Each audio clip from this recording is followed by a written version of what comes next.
Dito naman sa machine na ito mga ka-water no, is medyo komplikado kasi nga kailangan bantayan mo rin ito kasi nga pag hindi mo nabantayan ito ng babakwas yung asin focus ang papasok doon sa product. So instead na pwede yung may inom mo, pinakainom ka ng tubig alat, so kailangan siyang bantayan. So tuturo ko sa inyo kung paano makikita. So yung valve number 1 always siya nakalak and mga ka-water sa likod and always siya nakapress so yung pinapos kaya kasi pag na-open mo ito yun, wala na yung product mo lasang asin, parang uminom ka ng tubig dagat.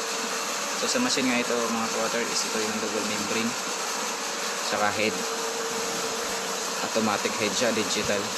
So maganda ito sa mga taong mayaman kasi ayaw na nilang mag-utos-utos ng mga tao para magbantay dito kasi yun nga automatic ito kasi ang mandam kasi ang pag-production no? So yung kanina nakita natin ng overflow din kanina sa taas, so hindi na dito yun sa machine room, ito doon sa main pump. Yung main pump nila doon is yung sensor na nilagay nila dito na clutch switch is hindi na pwede, sunog na. So lagi na sunog talaga ng mga water lalo na pag nakabasa. So,